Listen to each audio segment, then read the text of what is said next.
So Simon, why don't you explain to me what kind of feedback you want? The fact is, I made some stuff, and I really don't know if it's enough to be uh, attractive for a professional. Mm. I made some. I made already some tests for lighting, and people say that was cool and enough to be considered as a not pro, but as a how do you say that? It's enough to attract uh, people on my profile when they search someone. Hmm. But I'm never sure that I'll do enough or I do what people search when they want to hire someone. Right. And if that's clear. Yeah. And what type of lighting artist do you want to be? Is it game, cinematic, or anything else? Mostly for game and level, I think.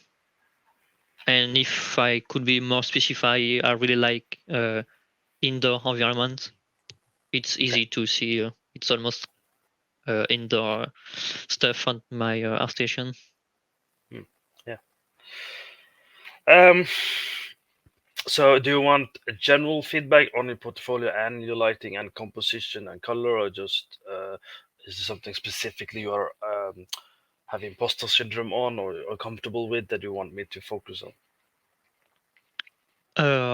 I think general will be great. Okay, cool. So for this particular scene, one thing I'm noticing is this is pretty bright, but I don't see then of enough brightness in these areas. So with that, I kind of mean that when you're doing these kind of work,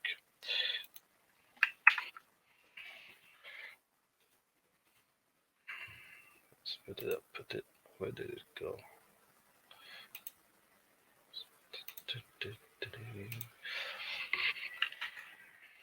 There it is. So when I look at these things, the first thing I look for, and the first thing I look for if I'm recruiting someone is really uh, the values, if they understand value. And for juniors and students specifically, okay, let's try and see if I can use this stupid pen stuff. Let me just see if it loads. So let me stop pen. Can you load? Do I need to do something fancy to make it work? Okay, cool. Let's see if it can work. Sorry, it was working earlier. Let's see. There we go. Ha, cool. So it's very common. It's often the same type of feedback I give to most people, even during the mentorship with my actual students. So we're gonna try and be we're not obviously going to be as critical and thorough because that takes time when I do it with my students. But I'm going to be quick and kind of give you a general idea of what I want you to consider. Is of course it's a bit difficult when it's just 2D, right? But the general idea I want you to remember is it should you could make this area a little bit brighter. So let me just see if I can simplify this.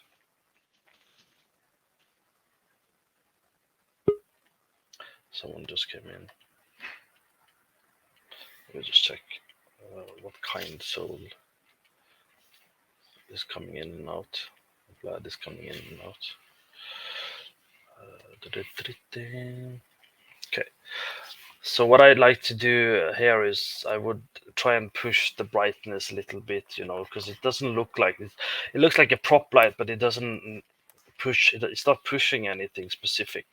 Mhm. It's just there basically. So don't be afraid to kind of make it sure it's brightening up some of the areas, kind of making that it's more gradient basically. Does that make sense? Yes. It's very subtle. You don't have to do it like super a lot either. We're talking about a very subtle amount of control over these kind of things. It's the same here. You kind of make sure it's spreading out a little bit, maybe even brightening up this detail.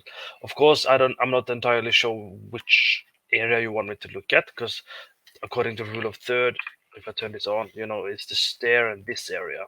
So obviously you want us to look at this side over there. I'm guessing the stairs, so the ladders, correct? Yes. So in this case, I will also continue to not be afraid of making this even more brighter. Yeah. I'm always very shy when I share my work with some friends. They always say, but you should be bright more some area, and I'm always like I feel it's too bright or it's too strong for my eyes. So light is obviously a lot brighter than we think, and I'll be honest with you, it's only a year ago I started getting very comfortable brightening things up. But because it's a very contrasty scene,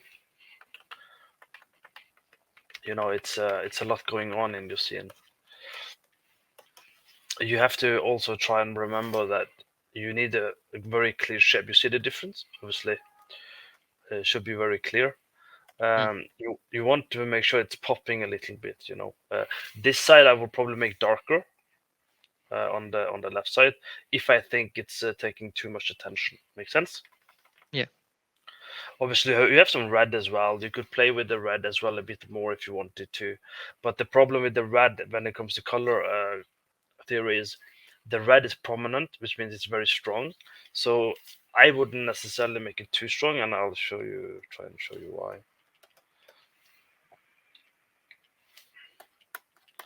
You just lead a little bit, and you can see it start to take the attention, right? If you were to do too much. So when I'm Yeah. saying these particular things, don't copy paste it everywhere, right? I want you to understand where the focal point is, where's the story, and where you want to look at. That's basically what I want you to pay attention to.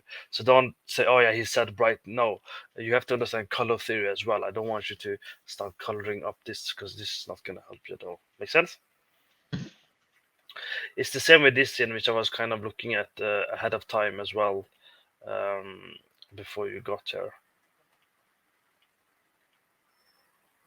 Let me just get rid of this thing.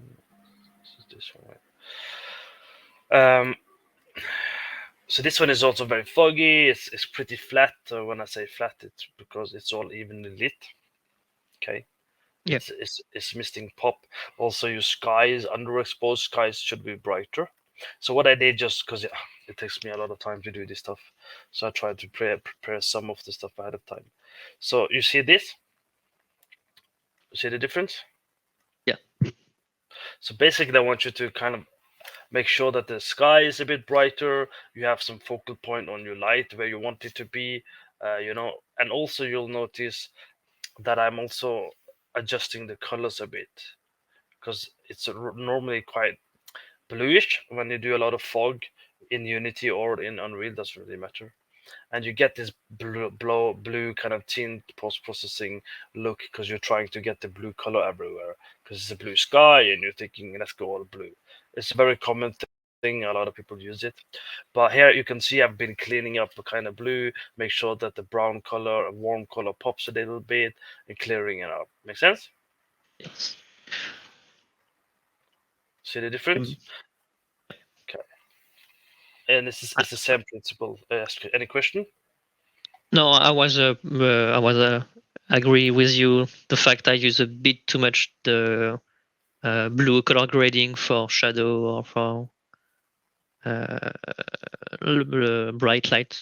As you said, there was too much. Yeah, it's less is more. Obviously, it's the same thing here. Really, the range is very long, which is fine, I suppose. But even here, I would start looking at the the highlights, and I would be a bit more um, risky, arguably. and I would be going, okay, what can I do to make this work better, basically. So let me see, is hotkeys working? That's the thing. Okay, and I would, wouldn't be too afraid to make these spot a little bit brighter because they should be the brightest spot. Mm. Okay, it shouldn't be the darkest spot. It should be the brightest spot. And then from there, you would then kind of play around a little bit, arguably, and you will be like, okay, let's make this top a bit brighter, to make it pop maybe a little bit here, maybe the sides a little bit, maybe, a little bit here, you know, kind of details, not too much. And here, this is close by, and then you would go maybe on the shadows, so maybe you would have some more contrast some places, or maybe you want it to be a bit darker further away because you have a very high range. So you shouldn't be too afraid to play a little bit with things and making a bit a darker spot a little bit here and there to kind of make sure there's some gradient. Make sense? Yes. Okay. It's the same principle here as well, really. It's a lot of color contrast. I do like these lines that comes to. I think that's very nifty. But you're not using it a lot. It gets lost in all of the light and detail. So I would Yeah. have done it. I would probably have done it creatively here or here. I would have used probably here. I would have played with the moonlight instead and then done something similar here as well, for example, and turn off this light. Not that there's anything wrong with your ideas, but giving you just how to focus your idea. Better. Mm. Yeah. I struggle a lot to do it, and I did it on the first two, and I made the night version at the end, and I was like, no, I'm Mm. done with those small god rays. Yeah, it's not a problem. Okay, well, let's try and skip ahead.